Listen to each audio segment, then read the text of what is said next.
Knee pain, back pain, shoulder pain, ఎటువంటి మొండి నొప్పులనైనా తగ్గించే clinic Indo British advanced pain clinic.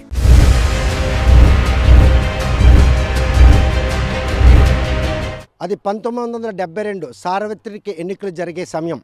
ఉమ్మడి ఆంధ్రప్రదేశ్లో 294 స్థానాలకు గాను చివరి స్థానమైన పాతపట్నం నియోజకవర్గాన్ని ఎస్సీలకు కేటాయించారు.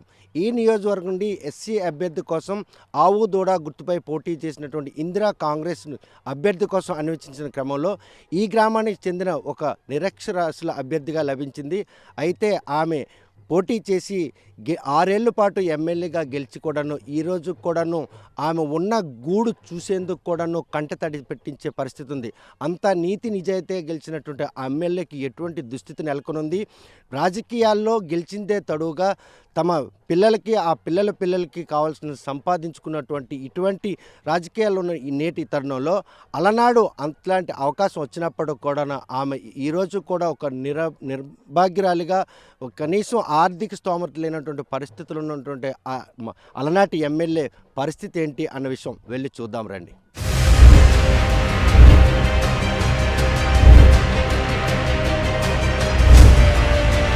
ఆర్టీవీ ప్రేక్షకులకు చూపించబోయే ఆ అరుదైన అలనాటి ఎమ్మెల్యేను మరికొద్దిసేపట్లో మీకు చూపించబోతున్నాం.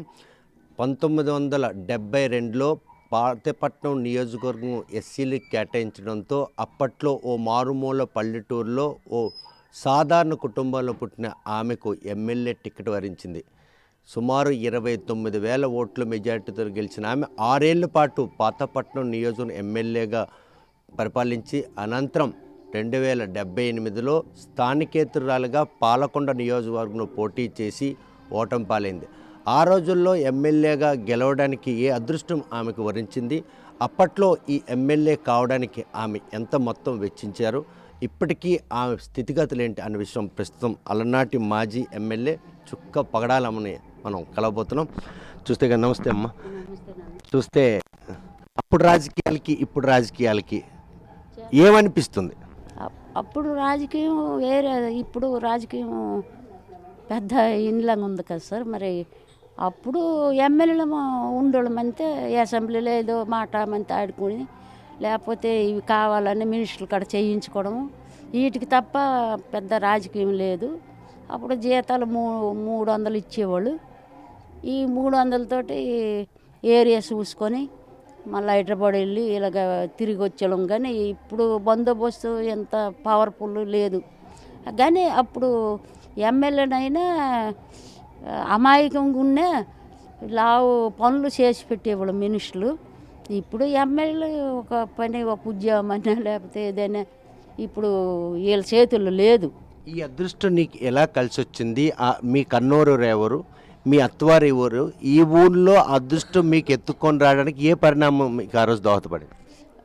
మా మామయ్య పెద్ద రైతు. మా మామయ్య ఓట్లకి వీటికి లోకలాభ లచ్చందాస్ వస్తే సాయం చేసేవాడు. సాయం చేస్తే అర్జెంట్ సీట్ రాగానే ఆయన మాకు నెనికి వచ్చి మరి చుక్క పగడలమ్మకి ఇత్తమా అని అంతే. అప్పటికి చదువు లేదని మా ఆయనన్నే పర్లేదులే నేను ఉంటాను పక్కన అనేసి టికెట్ తెచ్చినారు. నాకు ఆయన సాయం వంకే గెలిచాను కూడా, బంపర్ బడ్జెట్ మీద గెలిచాను. ఎంగళరావు మీద చేసి ఈ ఎమ్మెల్యేల కళ్ళను అప్పుడు 2 ఇది ఉండేది. అప్పుడు అసెంబ్లీ ఒకటే హైదరాబాద్ కదా, వీళ్ళందరికన్నా మెజార్టీ నీవు తెచ్చినవన్నీ నా బుర్ర మీద ఇలా కొట్టి నాకు దేవునిచ్చినారు. కానీ నాయన ఏ పని కావాలన్నా వెళ్ళి చేయించుకుండదాన్ని. లేదు పెద్ద పని ఏదైనా కావాలంటే కాలు కడికి వెళ్ళి కాళ్ళకి దండం మొక్కి ఏడ్చేగానే మరి నేను చెప్పే పని మాత్రం ఒకటి చెయ్యను అని లేదు. అలా ఈ ప్రాంతం చేసి నీ మనసుకు సంతృప్తమైనటువంటి ఏ పని మీకు ఈరోజు కూడా గుర్తుంది? హాస్టల్ తెచ్చాను. మరి హై స్కూలు ఎత్తేసిన హై స్కూలు మళ్ళీ మా మినిస్టర్ లోకలాభ లచ్చందాస్ గారికి నాకు పోటీ అయింది. హై స్కూల్ పట్టుకెళ్ళిపోతానని కర్జడ హై స్కూల్ లచ్చింపురం. నేను ఒప్పుకోలే. మీకు అక్కడ పల్లెటూరు ఎందుకమ్మా, మేము పట్టుకెళ్ళిపోతామన్నారు. అయితే మా ఆయన కొద్దిగా తెలివి అయినాడు. అప్పుడు ఎంగళరావు కాడికి వెళ్ళి కాలు పట్టుకున్నా.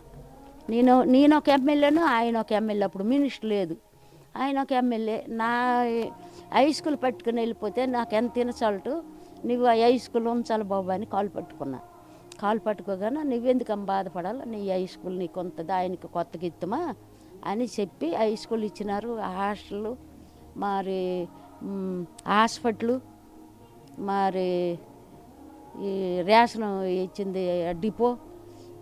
మరి అలా బన్నికోట్ల గిరిజనులు చదువుకోవడానికి ఇబ్బంది పడుతుంటే వాళ్ళు వచ్చి ఫిర్యాదు పడ్డారు. అక్కడ హాస్టల్ పెట్టి చదువు ఇది పెట్టించినాము. పెద్దమడి హాస్టల్ అప్పుడు శంకరన్నని సెక్రటరీలో ఉండోడు. సెక్రటరీలో ఉండి బాబు మరి అక్కడికి వెళ్ళి మా ఆయన ఇరకలు తీసుకెళ్ళాడు. అవಳು ఏ పని కావాలంతే వెళ్తే, నాయన మాకు ఒక హాస్టల్ కావాలా, హై స్కూల్ కావాలా, కాలేజీ కావాలని అడిగితే, అమ్మ నీవు అడిగితే నేనేమన్నా, ఆయన మావాడు ఊళ్ళో ఆ శంకరన్న అప్పటికప్పుడు శాంక్షన్ చేసినారు. చదువుకోవాలన్నటువంటి ఆవేదన ఆ రోజు పిల్లలు చదువుకోవాలనే ఉద్దేశంతోనే ఆ స్కూల్ కానీ కాలేజీ గురించి ప్రయత్నించావా? నాకు లేకపోయినా పిల్లలేం చదువుకోవాలి కదా, అన్నం తినకుండా చదువుకొస్తారని హాస్టల్ అవన్నీ పెట్టించాను. పెట్టిస్తే ఆ పునాది రాయేసినప్పుడు కూడా శంకరన్న వచ్చినాడు, నాకే తీసుకెళ్ళి పునాది వేయించినాడు. ఓపెన్ చేసినప్పుడు నేనే ఓపెన్ చేయించినాడు. ఆ శంకరన్న వచ్చి గొప్ప గౌరవంగా నేను ఎంతవరకు ఉన్నాను. కానీ ₹1 ఒకరి కాడ తీసుకొని పగడాలమ్మ తీసుకుంది రూపాయి అని ఒకళ్ళు అన్ని పని లేదు. అందుకే ఇలాగ ఉన్నాను. ఇప్పుడులాగైతే నా మేడలు ఇవన్నీ కట్టుకున్నా మరి లేదు. అప్పుడుకదే నాకు గొప్ప. మచ్చలేని చుక్క పగడాలమ్మకి ఈరోజు కూడాను ఇప్పుడున్న నేతలు ఎవరైనా కూడా మిమ్మల్ని ఆదర్శంగా తీసుకుంటారు అని భావిస్తున్నారు? అసలు ఎవరు భావిస్తారు సార్? ఇప్పుడు నేను ఈ తుఫాను కోసం ఇన్నిసార్లు వచ్చి చెప్తే ఎన్నికలు వచ్చినాయి అంతే ఇలాగే వస్తాను అడుగుతున్నారు. అడిగితే నాకు అష్టసుఖాలు చెప్తాను కానీ అవులు ఆమోదించలేదు. నాకు వాళ్ళ దానము భాగ్యం వద్దు కానీ నా డబ్బులు కసిన్ని ఉన్నాయి. మరి కొద్దిగా మన రాజశేఖర కొడుకు ఒకళ్ళ సాయం చేస్తే పోనీ ప్లేట్ వేసుకుంటాను అనుకున్నాను. మరి ఎప్పుడు ఆయన బాధలు ఆయనకు ఉన్నాయి అనేసి రేకేం తెచ్చి ఇంటి మీద వేసుకుంటానని నేను ఆలోచించి ఉన్నాను. టికెట్ రాకముందు ఒక గృహిణిగా, ఒక 30 ఎకరాల రైతుకి కోడలుగా ఉన్న చుక్క పగడాలమ్మ టిక్కెట్ వచ్చిన తర్వాత, ఎమ్మెల్యే అయిన తర్వాత అయ్యికి ప్రాధాన్యత ఇచ్చావా, జనానికి ప్రాధాన్యత ఇచ్చావా? ఆయన ఇద్దరము తిరుక్కొని జనంకేనా బాబు ఎక్కడికి వెళ్ళాలంటే కాలు నడకన భర్త భార్యలము ఇక్కడ గింజనము గట్ర ఏది కలిగితే తినుకొని పిల్లలు మా మేనత్తలని వీళ్ళు వాళ్ళు బోల్డ్ అందరు ఉండోళ్ళు వాళ్ళకి ఇక్కడ బత్తెలు వేసేసి నేను భర్త భార్యలము ఇక అలాగా ఇప్పుడు మీ ఇద్దరు వచ్చినట్టు మీకు బండి నొంది వచ్చినారు కాలు నడకతోటి ఊరు తిరుక్కొని అక్కడ దాహం వేస్తే ఒక బావి కాడ నుయ్యి కాడ నీళ్ళు తాక్కొని ఊరికి అప్పుడు కొద్దిగా ముట్టు ఎక్కువ అలా తిరుక్కొని ఆవిడ పెద్దల కాడికి వెళ్తే ఇలా అరుకు పక్కన కూకుంటే మాట్లాడేవాళ్ళము ఏటి కావాలంటే చెప్పుడు. అప్పట్లో కుల వివక్షత ఎక్కువగా ఉండేది. మిమ్మల్ని ఎమ్మెల్యేగా గౌరవించాలా లేకపోతే చుక్క పగడాలమ్మగా చెంతం చేర్చుకున్నారు? ఇప్పుడు గౌరవించాడు కానీ ఇంటికి కుర్చీలు అని లేకపోతే వరండలు కూకోవడమని ఇలాంటిది లేదు. ఈ సైడ్లు అంటే అరుగులు ఏ ఉంటే కూకోవడము మాట మంది ఆడి బాబు ఏటి కావాలి ఈ ఊరికి చెప్పండి తెస్తాను అంతే కాగితాలు రాసి ఇచ్చేవాళ్ళు. అందరి సమస్యలు అడిగినటువంటి చుక్క పగడాలమ్మ సమస్యను ఈరోజు కూడా తీర్చలేనటువంటి ఒక బాధ మిమ్మల్ని వెంటాడుతుంటే గూడు పునర్నిర్మించుకుంటామంటే కూడా ఏ ప్రతినిధి కూడా ఈరోజు స్పందించట్లేదు. మరి నియోజకవర్గం ప్రాతినిధ్యం వహిస్తున్నటువంటి రెడ్డి శాంతినైనా కనీసం నా గూడు కట్టుకుంటాను అడగలేదు సార్, అడగలేదు. ఏంటి అడుగుతాను మరి అని ఆవిడకి అడగలేదు. మన మినిస్టర్ గారికి కూడా చాలా సనువు మీద ఉన్నాం కానీ మందులు మాకులు అప్పుడే అక్కడే వేసుకొని గొప్ప అభిమానం మీద ఉన్నాయి. నాకు ఇలాగ ఉందని నేను అడగలేదు. అడగింది అమ్మాయినా అన్నం పెట్టదు. కానీ పగడాలమ్మకు వచ్చినటువంటి ఈ పరిస్థితి చూసేనే వాళ్ళు కనీసం ఆ అమ్మకు ఒక ఇల్లు పూర్తి స్థాయిలో నిర్మిస్తున్న ఆలోచన వాళ్ళకి రాలేదా? తెలీదా చుక్క పగడాలమ్మకి సొంత ఇల్లు పూర్తిగా ఇలా కూలిపోయిందని తెలుసును. ఈ టీవీలన్నీ చెప్తాండ్రు, మరి చెల్లెళ్ళు అంటే చెప్తాండ్రు. ఆ మాత్రం మినిస్టర్ గారు చూడరా చూసినా ఎంతవరకు ఏటి పక్క తిరగేయలేదు. మరి ఏటి అడుగుతాము ఇచ్చి కొంగు సాపి నాకు ఇవి కావాలని అడుగుతానని నేను అడగలేదు. ఎకరాల ఆస్తులు ఉన్నటువంటి పగడాలమ్మ ఈరోజు నిలువు నేడలేని పని. ఎకరాలు 30 ఎకరాలు ఉండేది. మా ఆయన పెద్ద మనుషులతో తిరిగి ఇటు అటు వెళ్ళి అవి అప్పుడు రూపాయినారా చెంటు భూమి ఇలాగ అమ్ముకొని లారీలు అంట వాళ్ళతోటి తిరుక్కొని పాడెట్టిస్తున్నారు. పాడెట్టిస్తే మనం 4 ఎకరాలు ఉండేది. 4 పిల్లలకి ఇచ్చేసి పెళ్లి చేశాను. నాకు చెంటు అయినా లేదు. ఆ భగవంతుడు రాజశేఖర్ ఇచ్చింది గెంజి తాగుతానండి. అది ఇంకా నీకు ఏ సమస్య, ఇంతమంది సమస్యలను పరిష్కరించి ఇన్నాళ్ళుగా ప్రజా ఆశీస్సులతో ఆయురారోగ్యాలతో చుక్కపగడల సమస్య ఈ భూమి మీద ఉంటుండగా ఆ కోరిక తీరుతుంది అనుకుంటున్నా? అవులు తీరుస్తారు, భగవంతుడు తీర్చాలి, అవులు తీరుస్తారు సార్. ఉంది కోరిక, ఎవరికి అడుగుతాను నాకు డబ్బు ధనం ఇవ్వండి అని అడగను సార్. వాళ్ళ దయ అయితే ఇల్లు కట్టుకోయమ్మ అంతే కట్టుకుంటాను, లేదంటే లేదు. కానీ మరి అడగను ఎవరికైనా. ఇక అడిగితే ఇల్లుగా ఏమవుతుంది. అప్పట్లో ఇందిరాగాంధీ చెంత నుండి ఫోటో తీసుకున్నాం. అదేవిధంగా ప్రముఖులందరూ వాళ్ళ పేర్లు ఒకసారి గుర్తు చేసుకుని. వాళ్ళ పేర్లు అంతే ఇందిరమ్మ, మరి పివి నరసింహరావు 2 నెలలు ఉన్నారు, జయేంద్రలో పోయినారు. ఎంగళరావు గారు, మరి మినిస్టర్లు రాజారాం మినిస్టర్ అని ఒకళ్ళు ఉండేవాళ్ళు. మరి గుర్తులేదు. మరి బోల్డ్ అందరూ మినిస్టర్లు. ఏ మినిస్టర్ కాడికి వెళ్ళినా నా పని చెయ్యను అని లేదు బాబు. ఏది వెళ్ళి కాగితం మీద నవ్వేవాళ్ళు, నా దగ్గర చూసి నవ్వేవాళ్ళు, చేసి పెట్టేవాళ్ళు. ఆ సెక్రటరీకి ఇచ్చేవాళ్ళు, టైప్ చేసి ఇచ్చేయండి, ఆ అమ్మకి ఆర్డర్ వేసి ఇచ్చేయండి అనేవాళ్ళు. ఒక దగ్గర అయితే ఒక మినిస్టర్ అయితే ఇంటికి పిలిచాడు. అప్పుడు ఆ టైంలో నాకు 600 రూపాయలు అమ్మ మంచి చీర ఒకటి కొనుక్కొని ఇచ్చినారు. అది మరి సాయం అంతే. ఇప్పుడు గుర్తులేదు మినిస్టర్లు అందరూ. 42 ఏళ్ల క్రితం ఎమ్మెల్యేగా గెలిచిన చుక్క పగడాలమ్మ చూసిన పాతపట్నం నియోజకవర్గం, ఈరోజు నియోజకవర్గం ఏమైనా మార్పు ఉందా? మార్పు నేను కరెంట్ వేయించి అన్నప్పుడు. మరి ఇప్పుడు ఆవిడ రోడ్లు గట్రా ఈ కాంట్రాక్ట్ పనులు ఇవన్నీ రెడీ చేస్తుంది. కానీ అప్పుడు కరెంట్లు గట్రా నేను వేయించాను. ఇక్కడ మెలేపుట్టు నుంచి ఆలంధ్ర రోడ్డు వేయించాను. అప్పుడు ఒరిసా ఎల్లనిచ్చోళ్ళు కారు మన ఆంధ్ర బస్సులు, అది వేయించినాను. ఇక్కడ టెక్కలపట్నం నుంచి పలాస వెళ్ళిన రోడ్ని వేయించాను. మరి ఈ హాస్టల్, ఈ రోడ్లు, ఇది బర్నికొట్ట రోడ్డు అప్పుడు డెలివరీ మనిషి అయినా మంచం మీద తీసుకెళ్ళి పలాసల డెలివరీ చేయించోళ్ళు. ఆ రోడ్డు వేయించినాను. ఇప్పుడు ఆటోలు గట్రా తిరుగుతున్నాయి. మరి నా చేత వచ్చిన మట్టుకు చేయించాను, ఎవరికి లేదు అనుకుంటా. అత్తవారింట్లో ఆదరించినట్టు ఓటర్లు కన్నవారింట్లో ఎందుకు 1978లో మీకు ఓటమి చవి చూడాల్సి వచ్చింది? అంతే కన్నారు. ఇక్కడ కన్నూరు అత్తవారు పాతపట్నం నియోజకవర్గంలో ఘనమైన మెజార్టీతో గెలిచిన చుక్కపగడాలమ్మ. పాలకొండ నియోజకవర్గం పోటీ చేసినటువంటి కన్నూరు ఇంట్లో ఎందుకు మిమ్మల్ని వాళ్ళు యాక్సెప్ట్ చేయలేదు? యాక్సెప్ట్ చేయలేదంటే మన స్టూడెంట్లు వీళ్ళు ఏడ్ చేశారు. బంపర్ మెజార్టీ మీద వచ్చేస్తుంది పగడాలమ్మని ఒక పేపర్లు వేసారు. వేసిన తర్వాత ఈ స్టూడెంట్లు ఏడ్ చేశారంటే ఆ అమ్మ పలాసలు ఉంటే మనం సంతకాలకి వెళ్తామా అని సీల్కి వచ్చింది సార్. సీల్కి రావడం 500 ఓట్లు అంత తక్కువ మీద ఈగిపోయాను. లేకపోతే అక్కడ పాలకొండ అక్కడ గెలిచేసి ఉందను దూరమనే. అప్పటికే అన్నాను. అప్పుడు నారాయణమూర్తి అని ఎమ్మెల్యే ఉండేవాళ్ళు పాలకొండలో. ఇక్కడ ఇల్లు అది తీసుకొని ఉంటుంది పగడాలమ్మా అని అన్న వాళ్ళు స్టూడెంట్లు ఒప్పుకోలే. నారాయణమూర్తి బయముడోళ్ళు ఏటో తెలియదు కానీ నారాయణమూర్తి నాతో ఎమ్మెల్యే అయిన. నారాయణమూర్తి టెక్కల దగ్గర ఉంటారు, ఇక్కడ తెంబూరు దగ్గర ఉన్నారు. బొమ్మినారాయణ పొడవుగా ఉంటారు. పాలకొండాలది సొంతూరు, పొట్టుకొంతాడు. ఇందులో ఎక్కడ ఉన్నాడు గల అయితే పొట్టుకొంతాడు. స్థానికేతలు అంటే నాన్ లోకల్ అనే ఉద్దేశంతోనే ఆ రోజు ఓటమి చవి చూడాల్సి వచ్చింది. అంతే అక్కడ స్థానికం లేదని వాడించారు. ఆ తర్వాత మళ్ళీ రాజకీయాల్లో మీదైన శైలిలో ముందుకెళ్లే ప్రయత్నం చేయలేదా? పిల్లలు పెద్దోళ్ళు అయ్యారు, వాళ్ళు కూడా తెలిసి వచ్చారు. ఇప్పుడు ఆ టైంలోన 18,000 నేను ఎమ్మెల్యే అయినాను. ఒక రోజు 10 మనిషి కూరలకు టిఫిన్ చేస్తే అంత డబ్బులు అయిపోతాయి. అలాంటిది 18,000 ఎమ్మెల్యేని అయినాను.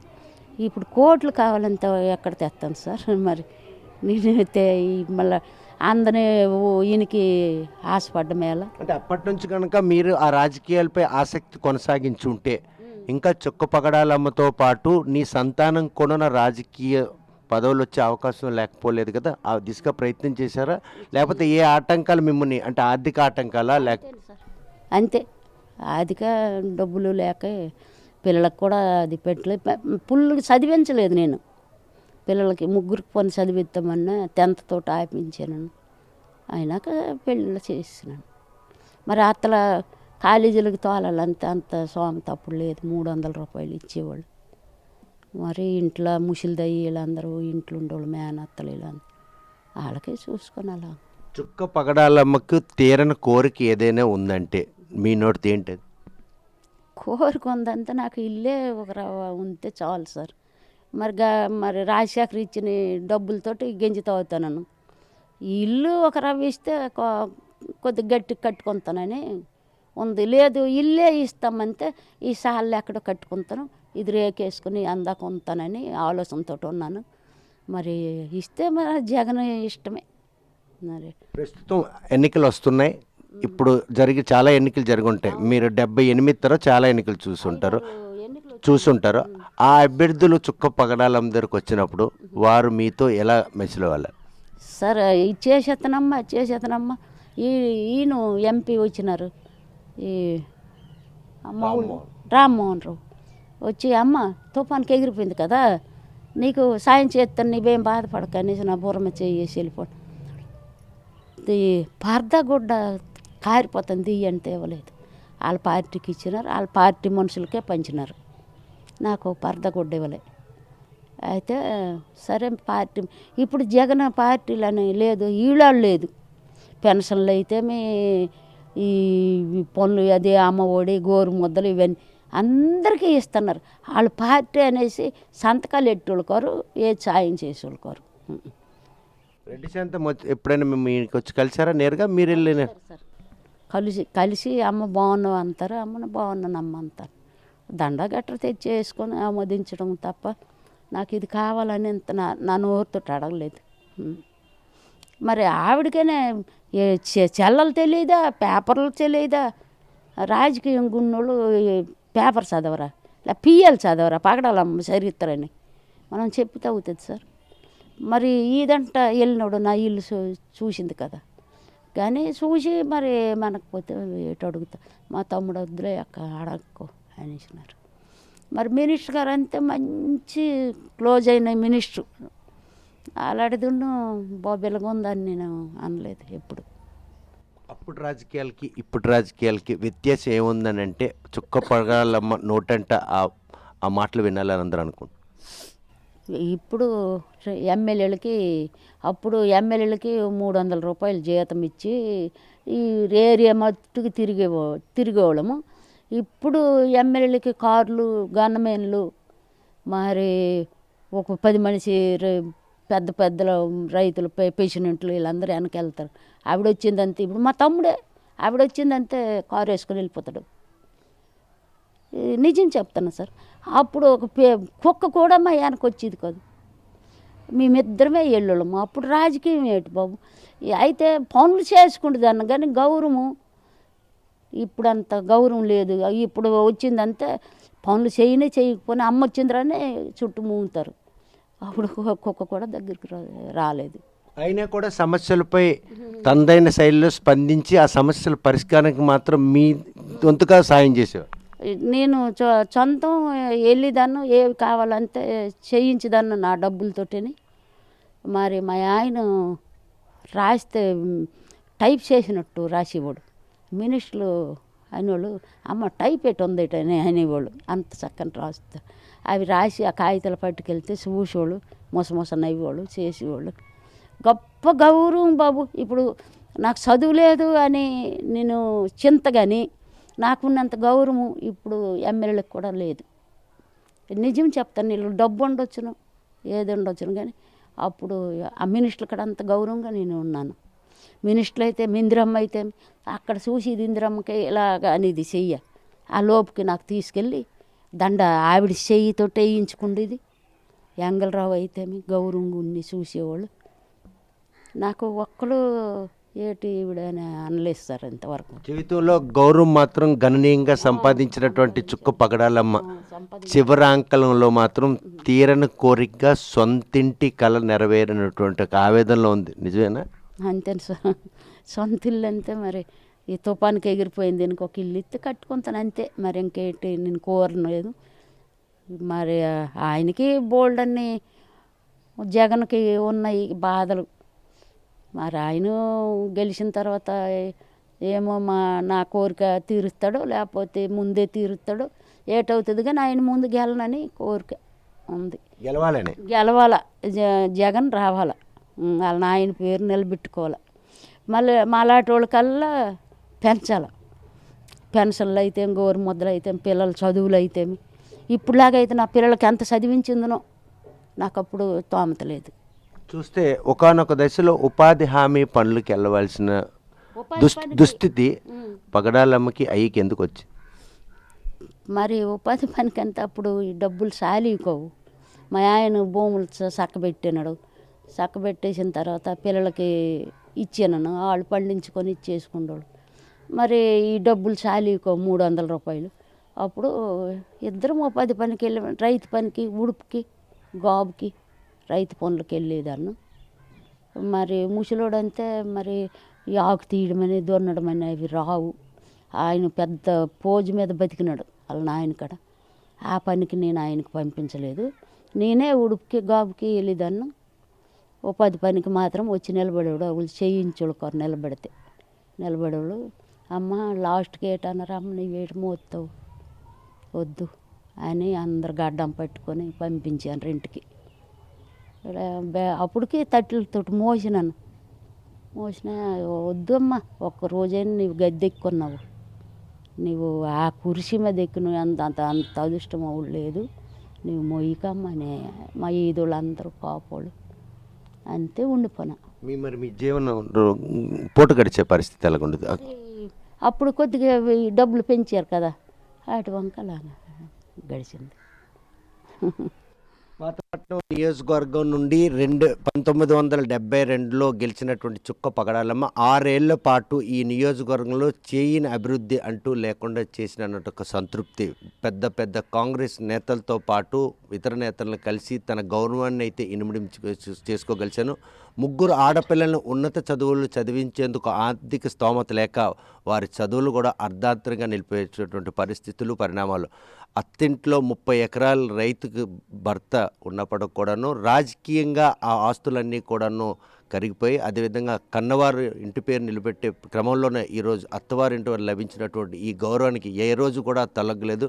డబ్బుల కంటే సమస్యల పరిష్కారమే తన ధ్యేయంగా సాగుతూ వచ్చినటువంటి ఆమె 1978 పాలకొండ నియోజకవర్గం పోటీ చేయగా అక్కడ స్థానికేతరాలుగా ఆమెని ఫోకస్ చేసి ఓడించడం జరిగింది.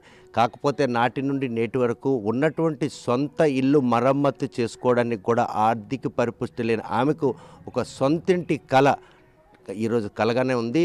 ఎంతమంది నాయకులు వచ్చినా కూడా ఆమె సమస్య పరిష్కారం విషయంలో మాత్రం ఎవరూ చొరవ తీసుకోకపోవడం ఈరోజు ఆమె కంటతడి పెడుతుంది. తిత్లీ తుఫాన్లో పూర్తిగా శిథిలమైన ఇంటికి కనీసం ఒక టార్బన్ అడిగినా కూడా టీడీపీ పార్టీకి సంబంధించిన కొందరు నేతలు టార్బన్ ఇచ్చే విషయంలో కూడా ఆమెను వైసీపీ రంగు పులిమి ఈరోజు ఆమెకు టార్బన్ కూడా ఇచ్చే పరిస్థితిని ఆవేదన వ్యక్తం చేస్తుంది. కనీసం ఇప్పటికైనా తన సొంతింటి కళ నెరవేర్చాలి. నాటి రాజకీయాలకి నేటి రాజకీయాలకి చాలా వ్యత్యాసాలు ఉన్నాయి. పదవి వచ్చింది వెంటనే తనతో పాటు తన కొడుకులు, మనవలు, ఆ మనవలకి కావాల్సిన ఆస్తులు సంపాదించుకున్నటువంటి రాజకీయాలు నెలకొన్న ఈ తరుణంలో చుక్క పగడాలమ్మ జీవితం ఒక తెరిచిన కాగితం అని చెప్పుకోవచ్చు. రాజకీయాల్లో ప్రజాసేవ చేయాలన్నట్టు దృక్పథం ఉన్న ప్రతి నేతలు కూడా ఇటువంటి కష్టాలు చివరాంకంలో అనుభవిస్తారు అనడానికి ప్రత్యక్ష సాక్ష్యం ఎవరైనా ఉన్నారంటే ఈరోజు చుక్క పగడాలమ్మను మాత్రం మనం ఉదాహరణగా చెప్పుకోవచ్చు. మాజీ ఎమ్మెల్యే హోదాలో ఈరోజు ఆమె గౌరవాన్ని మాత్రం కొండంత సంపాదించిన నిజ జీవితంలో మాత్రం ఆర్థిక లేమి ఆమెను వెంటాడుతూనే వస్తుంది. కాకపోతే 3 ఆడపిల్లలకి పెళ్ళిళ్ళు చేసి వాళ్ళు సుఖంగా సంతోషంగా ఉన్నారన్న సంతృప్తి మాత్రం ఆమెని చాలా ఆనందం కలిగిస్తుంది. తన ఇంటిని మరమ్మతు చేసుకునేందుకు ఎవరు ఏ నేత వచ్చి తమను ఆర్థికంగా సాయం చేస్తారని ఆశగా ఎదురు చూస్తున్న ఆ చుక్క పగడాలమ్మ చివరి కోరికను ఎవరు తీరుస్తారా అన్న విషయం వేచి చూడాల్సిందే. ముక్తాపురం గ్రామం నుండి వీడియో జర్నలిస్ట్ రామకృష్ణతో సత్యం, RTV శ్రీకాకుళం. మరిన్ని వీడియోస్ కోసం ఛానల్ ని సబ్స్క్రైబ్ చేయండి. లేటెస్ట్ అప్డేట్స్ కోసం వాట్సాప్ ఛానల్ ని ఫాలో చేయండి. అండ్ లింక్ డిస్క్రిప్షన్ లో ఉంది.